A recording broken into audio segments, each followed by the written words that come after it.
Welcome back to our channel. Dahil overnight stay nga tayo sa Canada Inns, tara samahan nyo kaming mag-almusal. Kasama na sa binayaran natin ng overnight ang breakfast. So ang breakfast ng Canada Inns ay nag-offer sila ng warm breakfast buffet, a la carte classic breakfast plates at mga sikat pang umagang special. So mamimili ka. Merong cereals, merong toasted bread, merong iba't ibang klase ng prutas. So merong tinatawag na 3-egg omelette or omelette your way. So pwedeng lagyan ng cheddar, marble, Swiss, ham, bacon o gulay tulad ng mushrooms, peppers at onions. Meron din namang scrambled eggs at iba't iba pang klase ng egg dishes.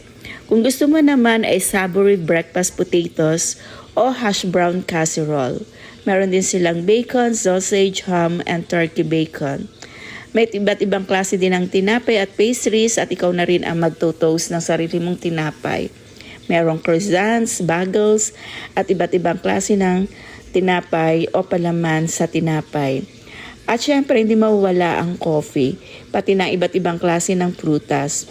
Mayroong fresh fruit cups, oatmeal at yogurt. Syempre, ang Bebe Janela natin, ang kinain ay ang oatmeal at saka itong savory breakfast potatoes na mayroong yogurt at saka syempre may fresh milks. Meron din silang waffle making. So ikaw na ang maggagawa ng sarili mong waffle.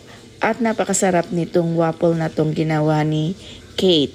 Ikaw na din ang magtatakal, may measurement para sa isang buong waffle. And si Mr. naman yan, ang kanya ginawa niya ay kinuha niya itong waffle. Yan, good for 4 people. Yan. And syempre, napakasarap nitong syrup ng waffle and butter. Lagyan mo ng butter. Yan, si Janela, ang ating birthday girl. Ito nga pala yung araw na isa-celebrate namin ang kanyang birthday. Kasi overnight stay nga lang kami. At pagkatapos nito ay magbablow siya ng candle. Kaya nga siya ay nakadress at nakaayos para diretso na siya pagkatapos namin mag-breakfast ay magbablow ng candle and pagkatapos ay mag-swimming.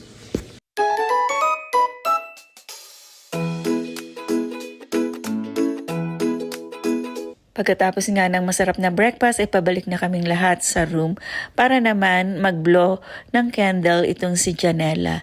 At gumawa pa nga ng backdrop ang kanyang Mama Kate at ang kanyang Wawa Mel para maganda naman ang presentation ng blowing of candle. Talagang tuwang-tuwa siya kasi nakakaintindi na siya ng birthday. Alam niya na ang balloons, ang cake at ang blowing of candle. Kaya request niya talaga na meron siyang balloon at meron siyang candle sa kanyang birthday.